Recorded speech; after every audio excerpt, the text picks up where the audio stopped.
ई radio India प्रस्तुत करता है चुनावी चौपाल, चुनावी गतिविधियों के हर चाल पर गहरी नजर। नमस्कार, मैं त्रिनाथ और आप देख रहे हैं रेडियो इंडिया। पूरे उत्तर प्रदेश में विधानसभा चुनाव की शुरुआत हो चुकी है, रणभेरी बज चुकी है और ऐसे में तमाम पार्टियां अपने अपने प्रत्याशियों को लेकर के बिल्कुल सजग दिखाई दे रही हैं। मेरठ में विधानसभा चुनाव की बात करें तो 7 विधानसभा सीटें हैं और यहाँ पर किठौर विधानसभा इनमें से प्रमुख मानी जा रही है, क्योंकि किठौर विधानसभा में जो जातीय समीकरण है वो सभी पार्टियों की निगाहों में बसती है और यहीं से सरकारों के बनने और बिगड़ने का क्रम भी माना जाता है कि यहीं से शुरू होती है। तमाम प्रत्याशियों के बीच में डॉक्टर बबीता गुजर यहाँ से संभावित प्रत्याशी हैं कांग्रेस की, और इनसे बातचीत करने के लिए हम यहाँ पर मौजूद हैं। सबसे पहले बहुत बहुत स्वागत है आपका, और हम ये जानना चाहते हैं कि आखिर जो चुनावी तैयारी है उसको लेकर के किस तरह से आप अपनी तैयारी कर रही हैं और उसमें क्या क्या व्यवस्थाएं हैं इस बार। जी धन्यवाद आपका, और बहुत धन्यवाद कि आप लोग हमारी बात हमारे लोगों तक पहुंचाने का प्रयास करेंगे, क्योंकि जो आज की सत्तारूढ़ पार्टी है वो किसी को अपनी बात रखने का मौका ही नहीं देती है, तो इसलिए ज़्यादा धन्यवाद के बात आप इसीलिए हैं। रही विधानसभा की बात है तो किठौर विधानसभा में ही हम लोगों का जो मेरे जाति समीकरण भी देखूं उस हिसाब से भी, और जो हमारा हम पले बढ़े, हमारा जो जन्म, जो हमारी ससुराल है वो सारे हैं। और किठौर विधानसभा पे जो अगर आप गुजर बिरादरी की बात करते हैं तो 70,000 करीब गुजर का समीकरण बन रहा है। उसमें से हिंदू मुस्लिम की भी अगर बात करते हैं तो 1.25 लाख मुसलमान भाई हैं और उसमें से फिर 2.5 लाख करीब हमारे हिंदू वर्ग आ जाता है।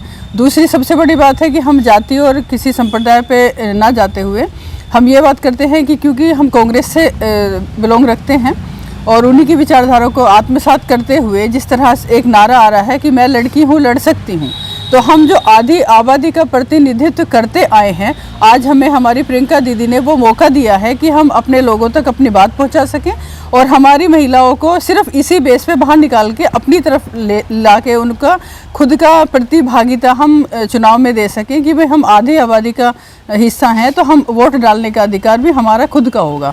हमारी तरफ से जो हमारा जो कहना होगा वो किसी जाति विशेष या किसी भी संप्रदाय को आगे करके नहीं है।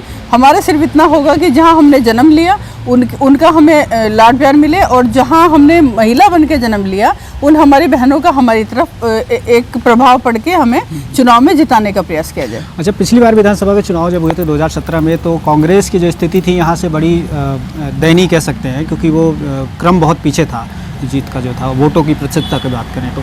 इस बार क्या उम्मीद जग रही है आपको? क्या प्रियंका के आने से ये वोटों का प्रतिशतता बिल्कुल तीसरे या चौथे नंबर से खिसक कर पहले या दूसरे नंबर पर आ सकता है?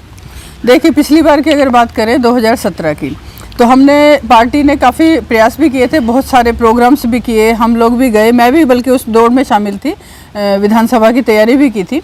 लेकिन क्योंकि हमारा गठबंधन हो गया था समाजवादी पार्टी, और वो जो महागठबंधन और वो जो बीजेपी को हराने वाली उसमें था, तो उसमें कहीं ना कहीं एक नुकसान अगर उठाना पड़ा तो वो कांग्रेस को ही उठाना पड़ा। और एक कारण ये भी रहा है कि आज किसी भी गठबंधन में ना पड़ते हुए हम लोग अपने स्वतंत्र प्रभार से अपनी लड़ाई खुद लड़ने के लिए आगे आ रहे हैं। उसका कारण यही रहा है कि उसका गठबंधन का जो नुकसान वाला असर था वो कांग्रेस पे ही पड़ा था। तो यही है कि अभी भी हमारी जो ऊपर से हमें प्रियंका दीदी की तरफ से जो कार्यक्रम मिलते हैं, हम लोग उनको भी जन जागरण तक पहुंचाने का अभियान शुरू करते हैं, और जो हमारी खुद की लाइजिंग है उसको भी करते हैं। रही आगे आने वाले जो विधानसभा का रिजल्ट है वो हमें, क्योंकि और किसी के साथ क्या है, धन है, व्यवस्था है, गुंडागिरी है, या और उनकी जो भी व्यवस्थाएं होंगी, हमारी व्यवस्था सबसे बड़ी ये है कि हम आधी आबादी को अपना हक वजूद दिलवाने के लिए, उनकी लड़ाई खुद लड़ने के लिए उनको एक ये समर्थन ये चाह रहे हैं कि आप अपने आप को ये शो करो कि आप भी कुछ कर सकते हैं, हमारे साथ बहनें हैं। अच्छा, ये तो रही महिलाओं की बात कि महिलाओं के हक की लड़ाई के लिए आप लोग आवाज़ बुलंद कर रहे हैं, लेकिन दूसरी तरफ अगर बात करें तो युवा वर्ग ऐसा है जिनको रोज़गार की तलाश है। काफ़ी सारे ऐसे लोग हैं जिनको अपनी इंडस्ट्री लगानी है, लेकिन उनको उस तरह से सरकार का सपोर्ट नहीं मिल पा रहा है। या क्षेत्र के अन्य लोगों की, अन्य वर्गों की बात करें जिनको एक सपोर्ट मिलना चाहिए ज़मीनी लेवल पर, उसके लिए क्या तैयारी है? अगर सरकार हमारी आती है या हम उसमें किसी भी तरह से इन्वॉल्वमेंट रखते हैं, तो क्योंकि जो आज़ादी के तुरंत बाद की जो सरकारें हैं उनमें कांग्रेस ने ही राज किया है। कांग्रेस का राज सारी दुनिया जानती है, उसमें सब वर्ग के लिए, सब संप्रदाय के लिए, हिंदू मुस्लिम सिख ईसाई या स्त्री पुरुष युवा युवती सबके भविष्य को उज्जवल बनाने के लिए सारी योजनाएं आगे बढ़ाई जाएंगी। जो भी उनके भविष्य उज्जवल करने के लिए, चाहे रोजगार है, चाहे पढ़ाई है, चाहे व्यापार है, सभी में इस तरह से किया जाएगा। जो आज का जो आप समाज का परिप्रेक्ष्य में देखते हैं शोषण, चाहे वो महिला है, चाहे किसान है, चाहे मजदूर है, सबका जो हो रहा है उससे निजात मिलेगी, ये हमें विश्वास है। अच्छा, एक नॉर्मल जो सवाल करती हैं यहाँ के जो सत्ता पक्ष के लोग हैं, वो अक्सर ये आरोप लगाते हैं कि 60 साल कांग्रेस ने राज किया है और पिछले 10 वर्षों से नरेंद्र मोदी जी की सरकार है। पिछले 60 वर्षों में महिलाओं को वो सम्मान क्यों नहीं मिल पाया? पिछले 60 वर्षों में युवाओं को रोजगार क्यों नहीं मिल पाया? और पिछले 60 वर्षों में तमाम जिन योजनाओं की आप बात कर रही हैं, वो ज़मीनी लेवल पर, ज़मीनी हकीकत में क्यों नहीं तब्दील हो पाई? अगर मैं बात करूं सबसे पहले महिलाओं की, तो जो 33% आरक्षण देने का जो मुद्दा उठाया था महिलाओं को नॉर्मली नौकरियों में, या जो हम स्त्री पुरुष महिलाओं में अंतर करते हैं, वो सबसे पहले उठाने के पीछे का कारण यही था राजीव गांधी जी द्वारा कि वो महिलाओं को आगे करना चाहते थे। तो महिला का ही विकास करने के लिए 33% आरक्षण की जो अपनी तरफ से व्यवस्था करने की कोशिश की गई थी, वो कांग्रेस पार्टी की देन थी। दूसरा, आप ये देखेंगे कि जो प्रधानमंत्री थी, जो आज तक भी आप उन्हें आयरन लेडी के नाम से जानते हैं, दूसरे दल भी उनकी बहुत प्रशंसा करते हैं, वो इंदिरा गांधी जी कांग्रेस की ही देन थी। तीसरा नंबर मैं आपको बताती हूँ, जो हमारी राष्ट्रपति थी प्रतिभा पाटिल, वो भी महिला थी और उनको भी शीर्ष लेवल पे लाने वाली पार्टी कांग्रेस ही थी।